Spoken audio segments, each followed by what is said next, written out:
Good afternoon, everyone, and welcome to Trolleyheim with your host, Rabbi Anibal. Almost celebrating Purim. And so happy Purim in advance to everyone. My voice is a little bit scratchy today. Yeah. And it's like the changes in temperature outside, lots of dust flying around, and hopefully it won't be worse than this. But welcome, everyone. Welcome, Shelley. Welcome, Brenda. Welcome. Who else is there? Come on, I see more numbers here. If you are in the class, please say hello in the chat. I want to see who is with us in this eve of Purim, year 5785, 2025. And today is a day of fast, the fast of Esther. Hello, Rachel. Welcome. Welcome, Judy. It's a day of fast, the fast of Esther. So yeah, that doesn't help my throat either. We are going to have an amazing service tonight, which is going to be streamed anyway, if you cannot make it in person, at 6:30 p.m. here at Congregation Shaare Zedek, and tomorrow morning at 8 a.m. we have the reading of the Megillah again. Welcome, Scout.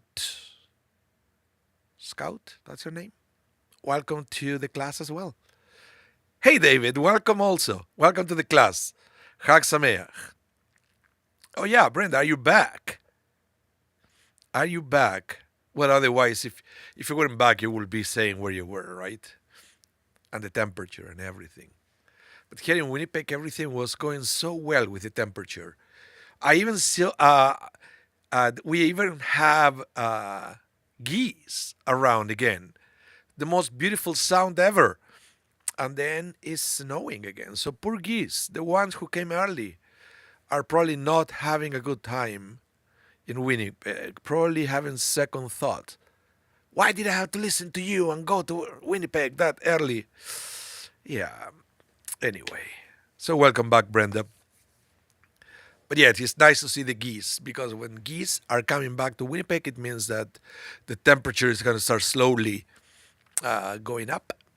That's always a good thing. But in between, until the temperature is regularly high and the city of Winnipeg cleans the streets, there is so much dust and things that is not good for the throat and the lungs and all that. So, anyway. I came to Winnipeg 2002, almost 23 years ago, right? And I got used to the winters, but I didn't get used to the dust in between seasons. That is still making me crazy, and it's not a pretty thing. I don't know how to control that. When it's cold, I can get a good parka, not a big deal. But when it's dusty outside, ugh. Hello, Priscilla. Welcome to the class. Almost happy Purim. Almost happy Purim.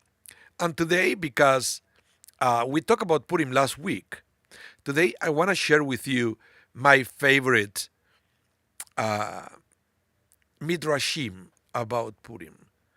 Purim is such a wonderful holiday, but the book of Esther, what an incredible book, with so many teachings and so many hidden messages. In fact, everything in the book of Esther is hidden. That's what people don't realize.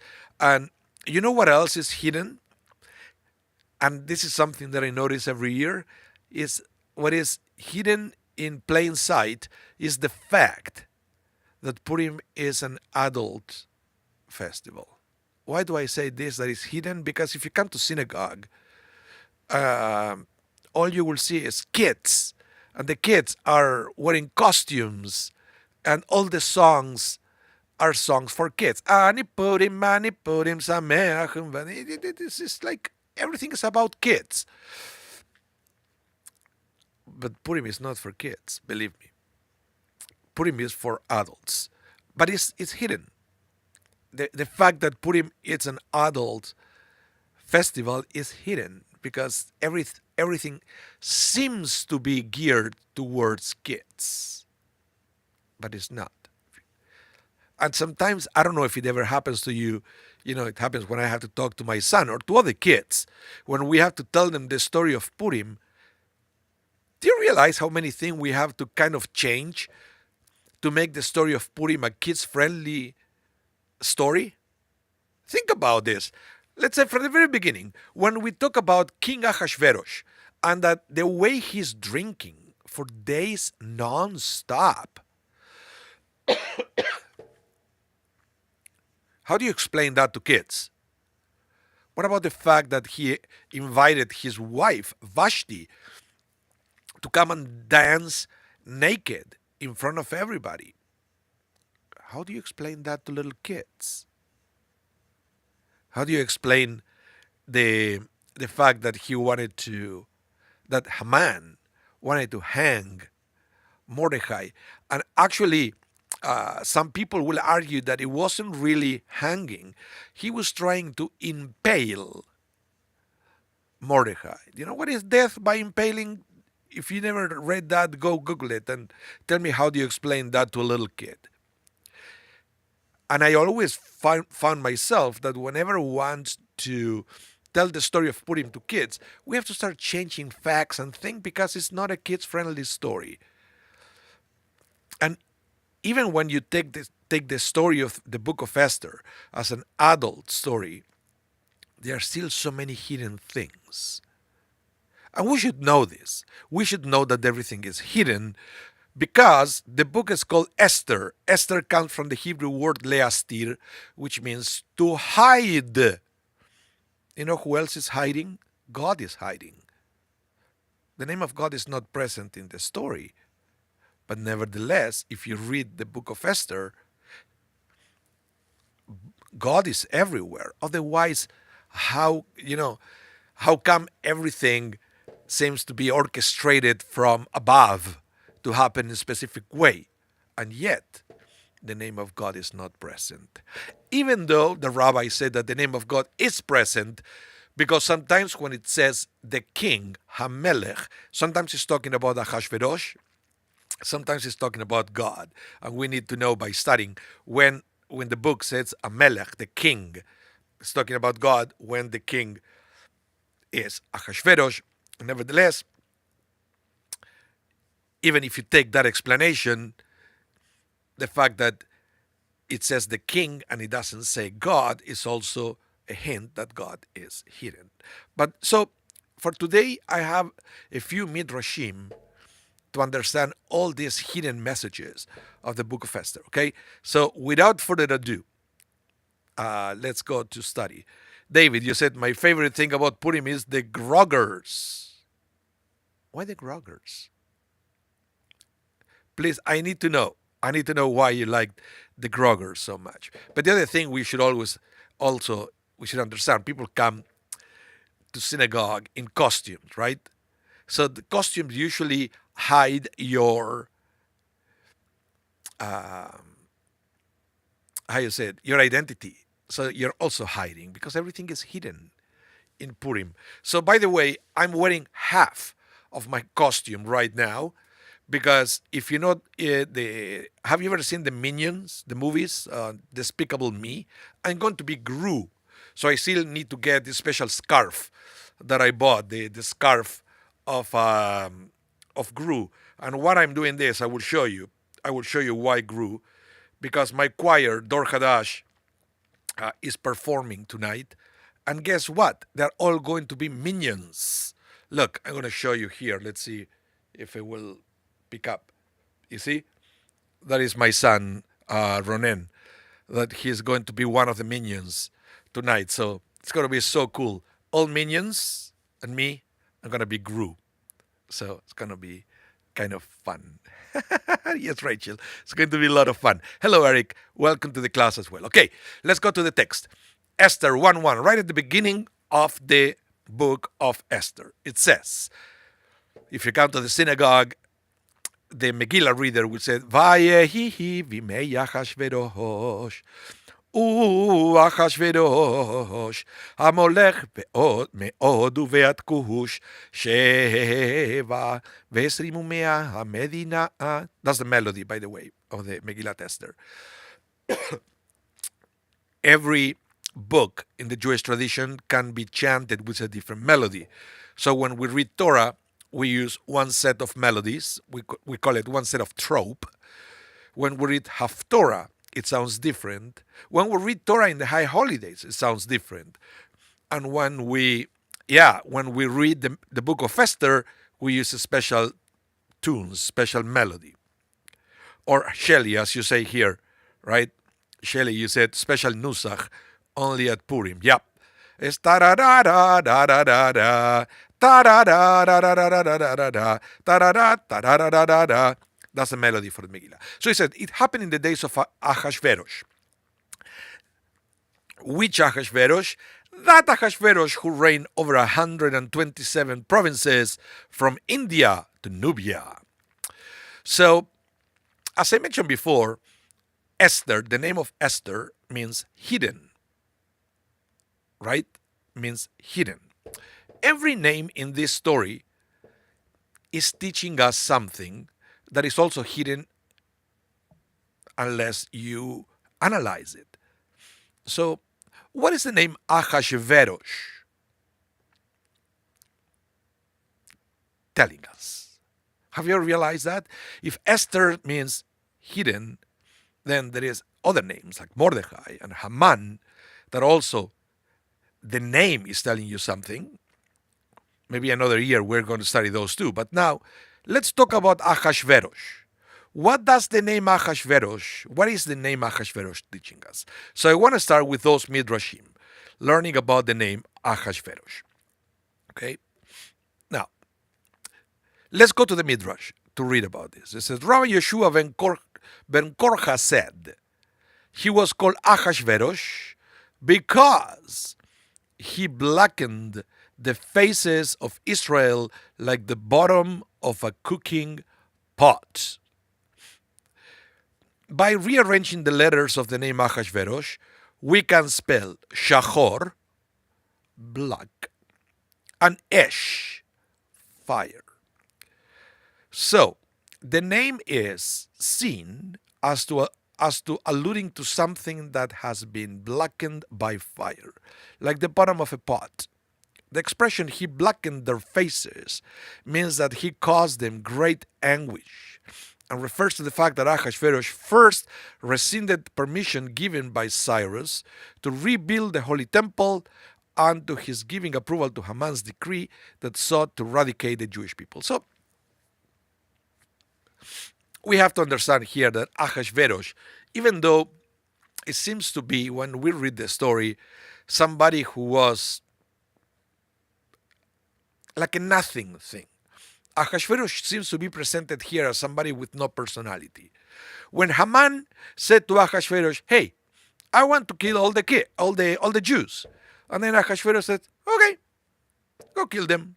And then when Mordechai got the upper hand, right, and Mordechai replaced Haman, and then Mordechai said to Achashverosh, "You know what, Achashverosh, let's arm all the Jews here so they can defend themselves." Okay, let's do it. And when Esther goes to ask something of Achashverosh, she said, "Achashverosh, I have something to ask you." Achashverosh said, "Okay, I'll give you up to half of my kingdom. Whatever you say, I'll do it." You know, Achashverosh seems to be somebody without a personality, but it doesn't mean that, those usually are the most dangerous people, because they will be influenced by whoever is around them. And if you have a bad influence around such people, then it's going to be terrible, because there are people who will, do whatever the people say without any kind of moral filter. So Achashverosh, at the end of the day, yes, at the end, I would say he kind of redeemed himself Uh, but it was through Mordechai, not really because that was Ahasuerus' personality, just because he enabled Mordechai. But the Midrash said that even before Haman was a thing, Ahasuerus wasn't really nice to the Jews. Uh, Before Ahasuerus, the Jews of Persia had the permission to go back to the land of Israel and rebuild the temple. And the Midrash, we said that Ahasuerus actually uh, stopped those plans, even before the story of Esther became a thing. So Ahasuerus was not good for the Jews, and he created lots of anguish. And according to this Midrash, that's why the Megillah is using the name Ahasuerus as a hidden allusion or metaphor of the fact that Ahasuerus is Shachor and Esh. The fact that he blackened the faces of the people of Israel, he brought lots of anguish. But this is one midrash about Ahasuerus. There are other midrashim also trying to understand why the Megillah uses the name Ahasuerus. Let me present to you the next one. Rabbi Berechaya said he was called Ahasuerus because he weakened the heads of Israel with fasting. How so? Let's keep reading. According to this interpretation, the name Ahasuerus is taken as a combination of the word kechash rosh. He weakened the head. Alternatively, it is a combination of the words chash berosh. He felt ill in the head. In either event, Rabbi Berechaya is saying that Ahasuerus may cause the Jews to feel weak by starving them. Alternatively, Ahasuerus is the combination of the word ach, woe, and rosh, head, alluding to the fact that everyone who recalled Ahasuerus said, woe upon my head, woe upon his, Ahasuerus, head. So again, as you can see here, either one midrash or the other, they're all portrayed Ahasuerus as a bad guy, as one who brought lots of suffering upon the Jewish people. In this case, with fasting and all that, for two reasons. One could be because of excessive taxing of the Jewish people. That made that they have no resources, and they starve. And the other one is something that we saw in this in the book of Esther, that there was so much suffering, and there is a tradition when the people of Israel suffer, we fast. Esther said, I'm going to talk to Ahasuerus to see, and if I'm going to talk to him uninvited, he may kill me. So go and fast for my well-being. It may have been that it was so much suffering that they used to decree this communal fast a lot, to escape from the harsh decrees from Ahasuerus again and again and again. We don't know that, but that was an inspiration for the rabbis to try to understand the name Ahasuerus in this way. That it was something really bad in the sense that either one depleted the resources of the community to the point that they were starving, or number two, they were, almost like literally sick and tired of fasting all the time because of all the harsh decrees that they were suffering in the hands of this Ahasuerus. But there is another one that is also very interesting, that I found the most creative of all the midrashim about the name Ahasuerus, and that's why I left this one to the end of trying to understand the name. Okay, listen to this one. No, not this one. This is the next one. Sorry, there is one more before my favorite one. Sorry. Let's go to this one. Rabbi Levi said he was called Ahasuerus because he gave Israel gall and wormwood to drink, meaning a strong feeling of bitterness and resentment. Rabbi Levi interprets the name Achashverosh as a combination of the word Hishkarosh. He gave gall to drink. Here, the head of Achashverosh is interchanged with the hay. So, things that sometimes we're allowed to do when we have the Midrashim. So, this is another thing. But you can see bitterness, suffering, all the same neighborhood. But now the next one, oh my goodness, I have another one before my favorite. Rabbi Yehuda ben Shimon said he was called Achashverosh because he wished to destroy the root of Israel. Rabbi Yehuda ben Shimon interprets the name Achashverosh as a combination of the word ach, destruction by burning, and rash, which is short for horish, drove away. Accordingly, Achashverosh was called by this name because he sought to drive away and destroy the Jewish people through his support of Haman's evil decrees. Another interpretation is that Rabbi Yehuda ben Shimon interprets the name Achashverosh as related to the word shoresh, root. Achash, Verosh, shoresh. Can you feel that it sounds similar? Even in modern Hebrew, we use the word shoresh all the time to understand what is the root of the word. Right? That sometimes it's not about the word itself, but about the root of the word. So when you can see or understand the root of a word, it will tell you the real meaning of the word, even if it sounds something different. Okay, let me give you an example. The word for blessing is baruch or beracha, blessing, beracha. What is the shoresh, the root of the word beracha? Buruch, which means knee, the part of the body. Why? Because we, the movement of bowing down, you have to flex your knee to do that. So basically, the shoresh, the root of the word, even berech and beracha seems to be different words.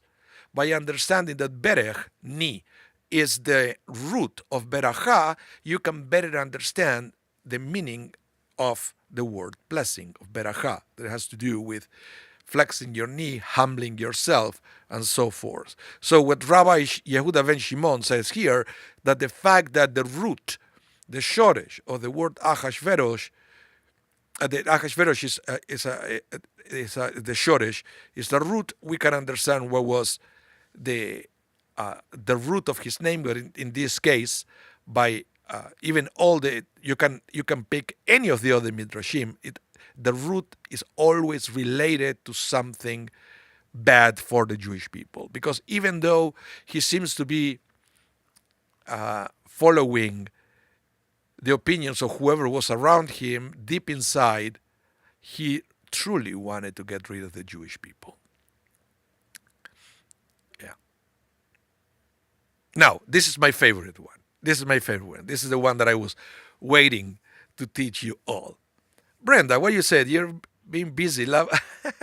Yeah, I like the Midrashim. It's one of my favorite things. I don't know if you see all my books in the back, all the top shelf. I don't know if you can see it. It's blurry because of the lens of my camera. All the top shelf is all the Talmud, but the second shelf, they're all the book of Midrashim that I have, and I love reading that. So listen to this one. This is my favorite. It said, Rabbi Tachlifa ben Barhana said he was called Achashverosh because he was the brother, Ach, and this is a very common word in Hebrew, Ach, brother, Ach Ashverosh, right? Ach. He was the brother, Ach, of Nebuchadnezzar, king of Babylon, who was called a head of gold in a dream of the prophet Daniel. Okay? Long story. But was he actually his brother? No, they live at different times, and they came from different places. Nebuchadnezzar was a Chaldean, and Achashverosh was a Mede. They were different how you call it, ethnicities, the two of them. How can you call it brothers? Listen to this. Rather, since Ahasuerus halted the reconstruction of the Holy Temple and Nebuchadnezzar destroyed the temple, therefore Scripture equates them. Thus, it is written in the book of Proverbs, one who grows lax in his work is also a brother to the master of destruction. So, in other words, according to this rabbi, what the word Ahasuerus is hinting, because remember how we started this class, right? Saying that every name mentioned in the book of Esther hides something. Esther, because the meaning of Esther is hidden. That's the meaning in Hebrew. Leastir, to hide. And it hides the fact that God is hidden, Esther is hidden. How so? Well, she never tell anybody she was a Jew. So she was a hidden Jew in the palace. Aha. Right? So, but the name Ahasuerus is also hiding something. Is hiding the fact that what he did was very similar to what Nebuchadnezzar did. But you say, how can you say so? Nebuchadnezzar physically destroyed the temple, right? Well, but Ahasuerus prevented the reconstruction of the temple. So, in other words, it extended what Nebuchadnezzar did. So they were like brothers. They were like brothers in what their actions meant to the Jewish people. That's why Ashverosh. So why Rosh, again, the head, why the brother of the one with the brother of the head, because Nebuchadnezzar was called the head of gold. That is the beginning of this beautiful interpretation, this beautiful midrash. So I would like to know which one is your favorite midrash of this about the name of Ahasuerus. Let me know in the chat. I want to know which one is your favorite. This is my favorite. This is my favorite because to me this is the one who makes more sense. Because it's telling us more about Ahasuerus, things that we don't really read in the Megillah. Okay? So let's switch topics here. And let's talk about what I mentioned before, how the name of Esther means hidden, but it's also, the name of Esther is also mentioned in the Torah in a very special way. Look at this. The Talmud says, where is Esther alluded to in the Torah? In the Torah, you will ask. What do I mean in the Torah? Esther is not in the Torah. Esther is a separate book, right? But the rabbis in the Talmud said, no. The name of Esther is hinted, alluded to in the Torah, where in Deuteronomy 31:18. Let me read it for you. And it doesn't really matter if you don't speak Hebrew right now. If you don't speak Hebrew, don't worry. Close your eyes and listen to the sound, and then tell me if you can hear or kind of hear the name Esther in what I'm about to read. Okay? Are you ready? I'm going to read it. The Hebrew. Va'anochi haster astir panai vayomau. Did you hear it? But so I will read it again. Ve'anochi haster astir panai vayomau. So basically, the rabbi said this haster astir. It's a hint of the name of Esther. Okay? What is this verse saying in English? God is saying, but I will be hiding my face from them because of all the evil they will have done in turning to other gods. So listen to this, because this is extremely deep. Moses is talking to the Jewish people before he died. Remember, the whole book of Deuteronomy is Moses' farewell speech. Moses is talking about what is going to happen in the future. So Moses is telling the Jewish people, he said, guys, listen to me. because I'm pretty sure that in the future you are going to uh, turn away from God. I mean, in the sense you're not going to fulfill God's commandments. You're going to follow other gods. You're going to start doing other things that they are not compatible with Judaism, right? And in that day, God is going to hide his face. That's what Moses is telling them. So, when was, because this is a prophecy, when was this prophecy fulfilled? According to the rabbis, this prophecy was fulfilled after the destruction of the temple, when the people of Israel was exiled to Babylonia, to Persia later on, right? And even in our days, because the temple is not there anymore, we are part of the fulfillment of this prophecy mentioned in the book of Deuteronomy. So what it says, what Moses is saying, in those days, the days after the destruction of the temple, God is going to be hidden. It's not that God is going to be absent. Don't take it wrong. God is not going to be absent. God is going to be hidden. What is the difference? The difference is when somebody's hidden, is there. You cannot see the person, right? When the person is hidden, you cannot see them, but you can sense that there is somewhere because it's not absent. It's just hidden. So this is what God is promising that is going to happen in the future. I'm going to be with you. I'm going to be with you. I will never abandon you. I want you to know that. But I'm going to be hidden in the sense that the miracles and the presence of God is not going to be explicit anymore. Now it's up to you to start moving things around until you can find me. Before, God was evident. Now God is hidden, so we have to make an extra effort to find God in our reality. So if God is saying here that in the future God is going to be hidden, and we are saying here that the fulfillment of this prophecy is specifically the times of the book of Esther, and the name of God is not present in the book of Esther, so it's clear that this text is making an allusion to those days. And that's why the name of God is not present. And how do we know that the two are connected? Because the book is called the book of Esther, that was already said in Deuteronomy 31:18, Aster Astir. So the book of Esther is reminding us of a time where God is hidden. I think it's a beautiful, beautiful midrash connecting the two and reminding us that unfortunately we live in a reality. We live in a reality where God is not explicit anymore. But doesn't mean that God is absent. So the book of Esther is a reminder of that fact.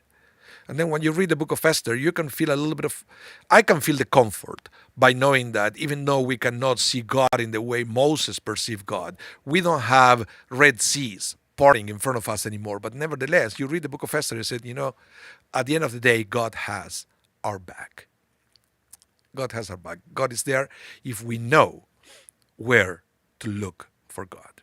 Yeah. Now, it's interesting because this book of Esther is so deep, that listen what the Rambam says here. It says, all the book of the prophets and all the scriptures will be nullified in the day of the Messiah, like not needed anymore, except for the book of Esther, except for Megillat Esther, which will remain like the 5 books of Torah and the laws of the oral Torah that will never be nullified. The days of Purim will never, ever be nullified. And that is to let you know, guys, how important the book of Esther and Purim are. And yet, we think that Purim is a silly thing for kids. You can tell by the word of Rambam, he didn't think that way. He truly thought that Purim was special. And it's up to us to find all these hidden messages because it's the closest thing Purim is the closest festival to our reality. A few weeks after Purim, we're going to have Pesach, Passover. Beautiful holiday. But you read about the 10 plagues, you read about the crossing of the Red Sea, and you will say, well, yeah, beautiful, but that's not the kind of world around me. But you can't say the same about Purim. Purim is a better reflection of our reality, and that's why I think we are doing a disrespect to the book of Esther by not taking seriously and not studying it more often. Yeah. At least I do. I read a lot about book of Esther and I collect all these new interpretations every year because I think they're beautiful. Right? Now, one of the reasons, let's try to understand now the words of the Rambam. Why he said that the book of Esther, after the coming of the Messiah, is going to be equated with the 5 books of Moses. What do they have in common? 5 books of Moses and the book of Esther. Listen to this. Perhaps, the Rambam was quoting this section of the Talmud, explaining this verse from the book of Exodus. Listen to this. The verse says, "And Moses brought the people out of the camp to meet God, and they stood at the under the mountain, or at the feet of the mountain." I changed a little bit the translation so you will understand better what I'm trying to see here. In the Hebrew, it says that Moses placed them tachtit ha'ar. Tachtit ha'ar. If you read translations online, they will most likely say at the feet of the mountains. But tachtit, coming from the word tachat, the shorish again, the root, tachat, which means literally under. So the literal translation of that verse says that Moses placed the people of Israel under the mountain. You say, under the mountain. That doesn't make any sense. Correct.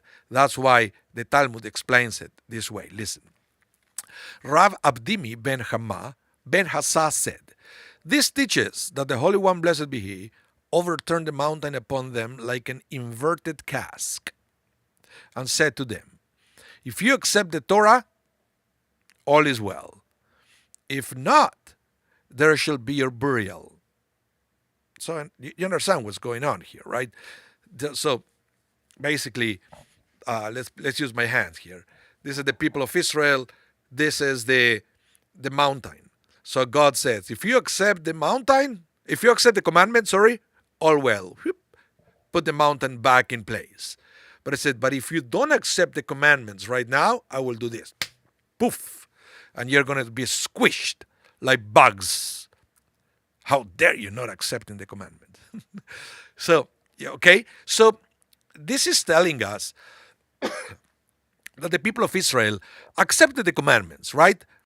But a little bit under duress. It wasn't completely out of free will.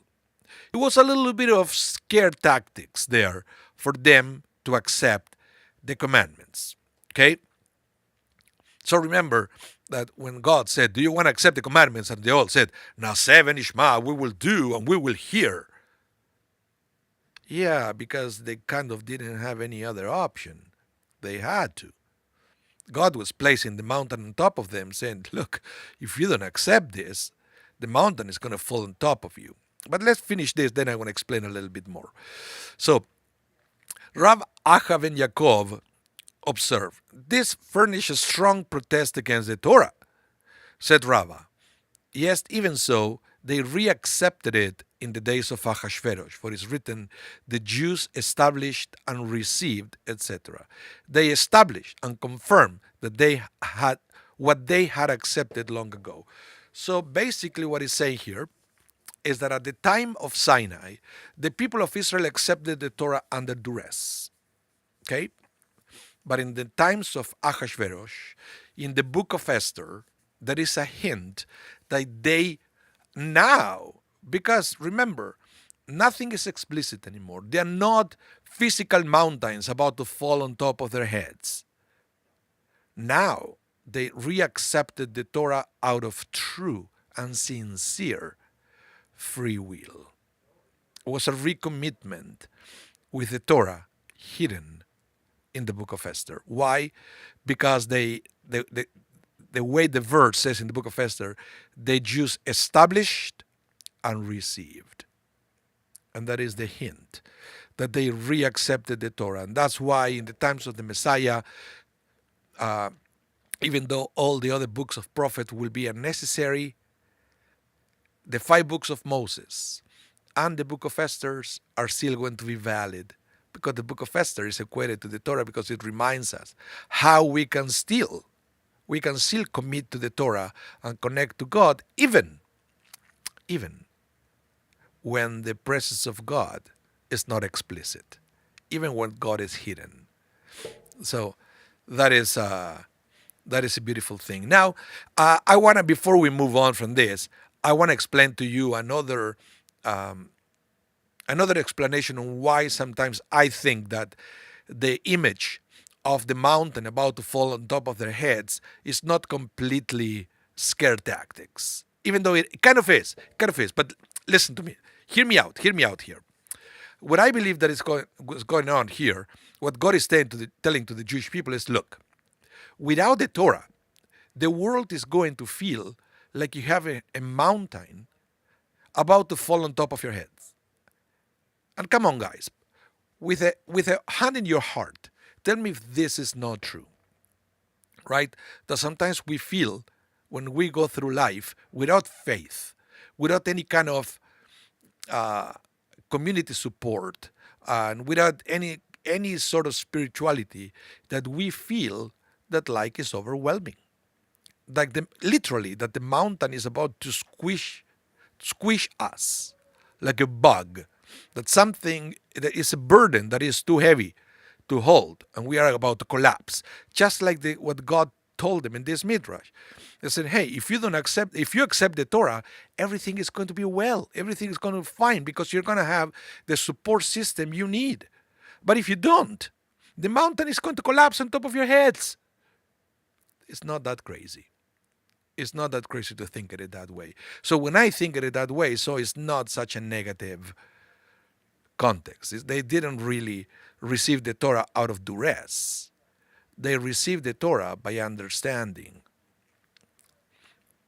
that it was truly good for them, because the Torah contains the guide to have a better life. So that's why I think it's not such a negative commandment. But nevertheless, I like the Talmud that say that during the time of Ahasuerus, they kind of recommitted themselves to the Torah. So let's go back to why this established and received was the hint, okay? Because the book of Esther says, the Jews established and received from themselves and for their descendants and for all those who allied themselves with them, so that they will not fail to celebrate these 2 days according to the regulation, according to their appointed time annually. And then, but the book of Exodus will say, then he took the book, the covenant, and read it in the hearing of the people, and they said, we will do and we will hear. Okay? So, one said kivlu, kimu vekiblu, the other one said nase venishma. So, yeah. Salvation. What does it say, salvation, Shelley? Is salvation a good word? Why do you say that? What's the question, Shelley? You have to rephrase it.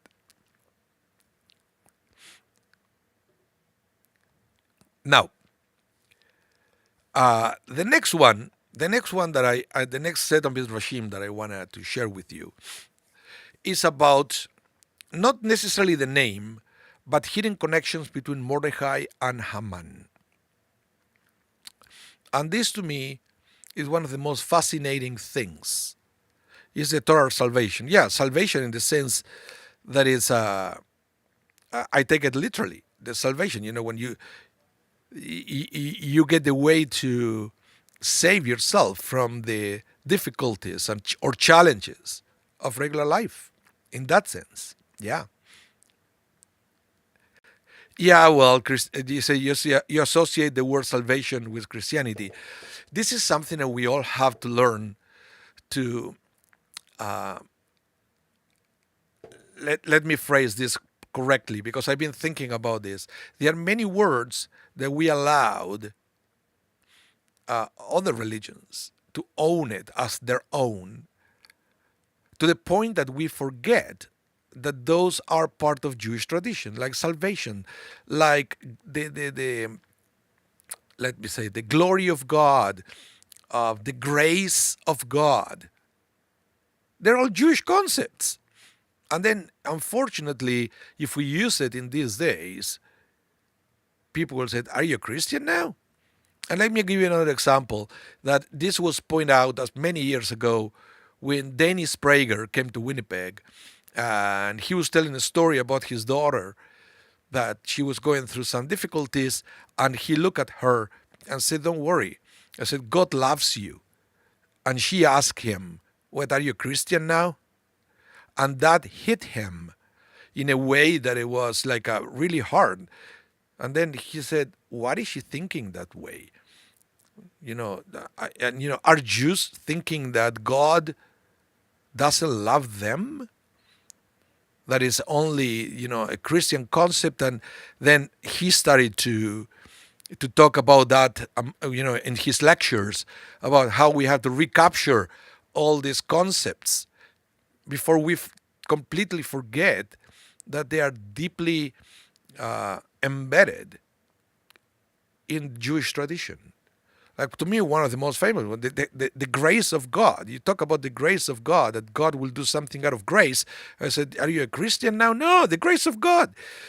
You say they use the word in Hebrew, the chen. Like in the High Holy, they would say, chen, v'chesed, v'rachamim. What is chen? Chen is grace. It's there. But we don't talk about that, and I don't know why. I don't know why. Nevertheless, okay, okay.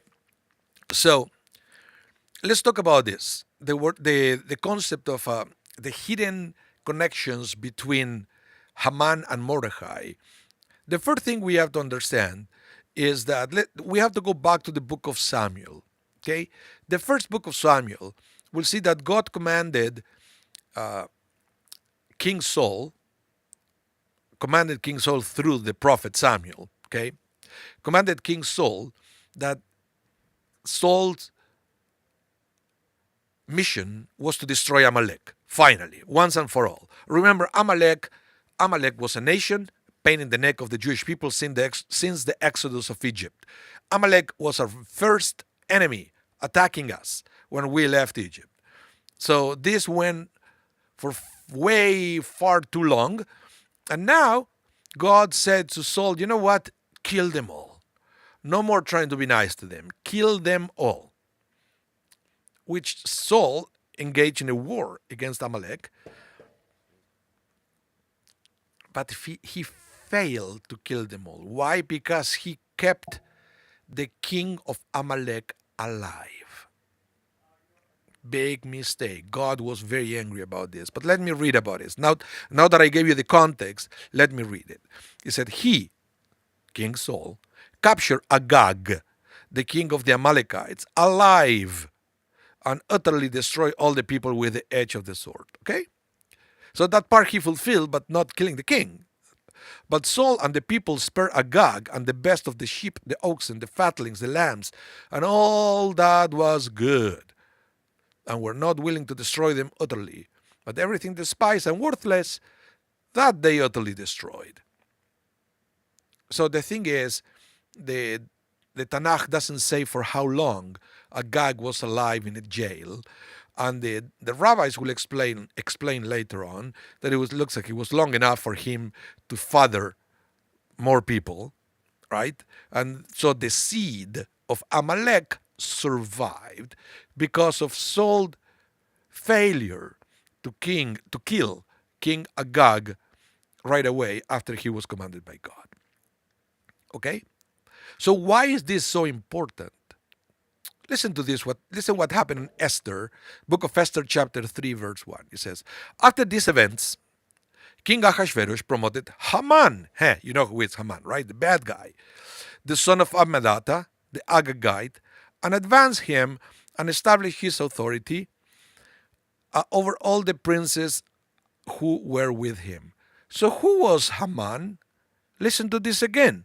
The son of Ammedatha, the Agagite. What is an Agagite? Descendant of King Agag. Oh, hold on a minute. Is the book of Esther saying that Haman was an Amalekite? Was a descendant of Amalek? Haman exists because King Saul failed to kill Agag? Yes, it's saying exactly that.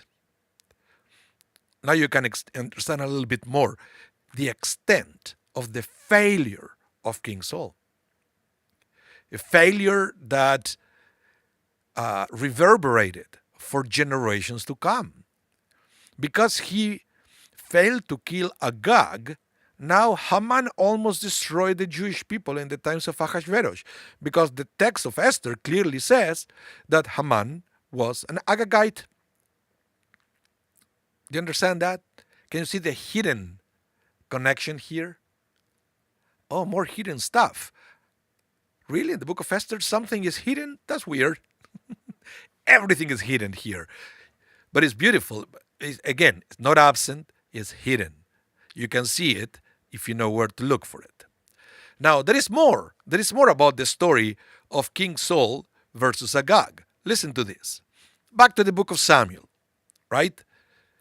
Now, there was a man of Benjamin whose name was Kish, the son of Abiel, the son of Zeror, the son of Bekorah, the son of Apiah, the son of Benjamite, a mighty man of valor. He had a son whose name was Saul. So basically here the book of Samuel chapter 9 is telling us the genealogy of King Saul. Where did he come from? Which family? Which tribe? So we know he was from the tribe of Benjamin. Okay, and it's also telling who was the father, the grandfather, etc.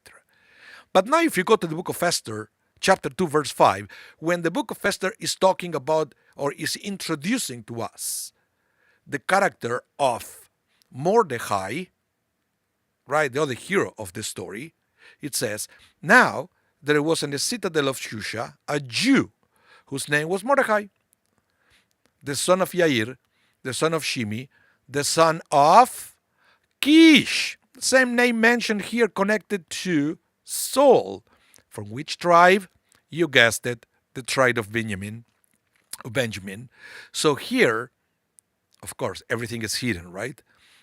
What the book of Esther is doing is connecting Haman with Agag and Mordecai with King Saul. So basically, according to Kabbalah, Mordecai was a reincarnation of King Saul, because King Saul was a good guy, except that towards the end of his life he had a few bad flaws. He did some things bad, and reincarnation is all about coming back to rectify what we did wrong in a previous life. So in this case, is hinting that Mordecai came to rectify what more with Saul failed, which was to take care of Amalek without any hesitation, which is exactly what Mordecai did with Haman in that story. So again, a beautiful hidden connection that we have here in the book of Esther. And there is so much more. Oh my goodness. I wish I could. I will give you one more, because we haven't really talked much about Ahasuerus. But the other thing that Ahasuerus represents, according to the rabbis, is the material world. Ahasuerus represents the material world. And how is it hinted here? Because it said at the beginning of the book of Esther, it said that Ahasuerus did organize a big banquet. Okay? And it says, for no fewer than 180 days, he displayed the vast riches of his kingdom and the splendid glory of his majesty. Why is so important the number 180 days? Because that's half a year. Half a year. And why half a year? Because the physical world represented by Ahasuerus is only half of the reality. So Ahasuerus doesn't have access to the other half. So he celebrates, again, this is a metaphor, right? It's for us to discover the hidden message. He celebrates for half a year. And then you will also say here, when Esther comes to ask Ahasuerus a favor, he will answer, listen to this, now that you know this concept, listen to this. He said, on the second day, the king again asked Esther at the wine feast, what is your wish, Queen Esther? It shall be granted to you. And what is your request? Even to half the kingdom it shall be fulfilled. Why half the kingdom? Because Ahasuerus represents only half of the reality. He cannot give what he doesn't have. The other half of the kingdom, now we are talking about the kingdom of God, is the spiritual reality. And Ahasuerus represents only half of it. So lots of wonderful hidden messages in the book of Esther that I wish we have more time to study that because it's fascinating. I wish, and I hope tonight and tomorrow morning as you follow along the reading of the Megillah, if you have a book with explanations of the book of Esther, try to read it. Try to read it because there is a lot to learn about all these hidden messages of the book of Esther that I believe that they are very important. So thank you, everyone. If you enjoy the class, please give us the thumbs up. Just go hit the thumbs up, wherever you are on Facebook, YouTube. And if you haven't subscribed to our channel, please hit that subscribe button. It's always good because then you will be notified every time we go live, and then we have more classes and other things. You're going to be notified as well. And so the class is going to be rebroadcast tonight at 8 p.m. Central Time. And maybe I will do it a little later so there is no overlap with the Megillah reading. So I may do it a little bit later tonight. I have to check the timing for tonight. And so have a wonderful rest of your day. Happy Purim. Happy Purim. And remember, 6:30 p.m. Central Time, Megillah reading. Okay? And tomorrow morning, 8 a.m., Megillah reading again here at the Shaarei Zedek. Again, happy Purim. Have a wonderful rest of your day. Please stay safe. Stay safe.